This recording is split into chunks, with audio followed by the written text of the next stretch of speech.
Welcome back Travancore cinemas. ഈ ഒരു channel ഇതുവരെയും സബ്സ്ക്രൈബ് ചെയ്യാത്തവരാണെങ്കിൽ ഒരു പ്രാവശ്യം ചാനൽ ഒന്ന് സബ്സ്ക്രൈബ് ചെയ്യുന്ന കാര്യം പരിഗണിക്കുക. അതുപോലെ തന്നെ ഈ വീഡിയോ കാണുന്നതിന് മുമ്പ് ഒരു പ്രാവശ്യം ഒന്ന് ലൈക്ക് ചെയ്ത് സപ്പോർട്ട് ചെയ്യുക. ആശീർവാദ് സിനിമാസിന്റെ ഒഫീഷ്യൽ യൂട്യൂബ് ചാനലിലൂടെ എമ്പുരാന്റെ ടീസർ ഇപ്പോൾ വെളിയിൽ വന്നിരിക്കുകയാണ്. ലാലേട്ടന്റെ ആരാധകർക്ക് ഒരു ആഘോഷമാക്കി എടുക്കുന്ന ഒരു കാര്യമാണ് ഈ ഒരു ടീസർ കണ്ട എൻ്റെ ഒരു ഒപ്പീനിയൻ പറയുക.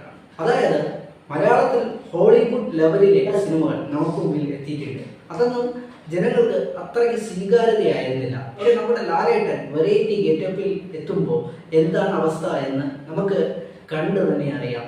അതേപോലെ തന്നെ ഈ ഒരു സിനിമയിലൂടെയെങ്കിലും മലയാളത്തിന്റെ സ്വന്തം മോഹൻലാലിന് തിരിച്ചു വരാൻ ആകട്ടെ എന്ന് നമുക്ക് ആശംസിക്കാം. അതായത് ഒരു ടാലന്റ് ഡയറക്ടറുടെ കയ്യിൽ നിന്ന് നമുക്ക് എന്താണ് പ്രതീക്ഷിക്കേണ്ടത് ഈ ഒരു ചെറിയ ടീസറിലൂടെ നമുക്ക് തന്നിരിക്കുകയാണ് പൃഥ്വിരാജ് സുകുമാരൻ. നമ്മുടെ ലാലേട്ടനെ നമ്മൾ എങ്ങനെയൊക്കെയാണ് കാണാൻ ആഗ്രഹിച്ചത് ആ ഒരു ഗെറ്റപ്പിലേക്ക് ലൂസിഫറിലൂടെ നമുക്ക് കാണിച്ചു തന്നു. അതിന്റെ രണ്ടാം ഭാഗത്തിലൂടെ അതിന്റെ അപ്പുറത്തെ രീതിയിൽ കാണിക്കുമെന്ന് ഏതാണ്ട് ഉറപ്പായിരിക്കുകയാണ്.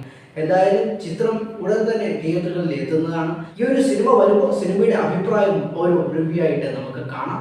ഈ ഒരു ടീസർ നിങ്ങൾ കണ്ടിട്ടില്ലാത്തവരാണെങ്കിൽ ഇപ്പോൾ തന്നെ ആശീർവാദ് സിനിമാസിന്റെ ഒഫീഷ്യൽ യൂട്യൂബ് ചാനലിൽ കയറി ഈ ഒരു ടീസർ ഒരു പ്രാവശ്യം വാച്ച് ചെയ്യുക. അതുപോലെ തന്നെ ഈ ഒരു വീഡിയോ നിങ്ങൾക്ക് ഇഷ്ടപ്പെട്ടിട്ടുണ്ടെങ്കിൽ നിങ്ങളുടെ സുഹൃത്തുക്കളിലേക്ക് കൂടി ഒരു പ്രാവശ്യം ഷെയർ ചെയ്ത് കൊടുക്കുന്ന കാര്യം ഒന്ന് പരിഗണിക്കുക. അതുപോലെ തന്നെ ഈ ഒരു ചാനൽ ഇതുവരെയും സബ്സ്ക്രൈബ് ചെയ്തിട്ടില്ലെങ്കിൽ ഒരു പ്രാവശ്യം ചാനൽ ഒന്ന് സബ്സ്ക്രൈബ് ചെയ്യാനും ഒന്ന് ലൈക്ക് ചെയ്യാനും മറക്കരുത്. അടുത്ത നല്ലൊരു വീഡിയോ ആയിരിക്കണം. Good bye.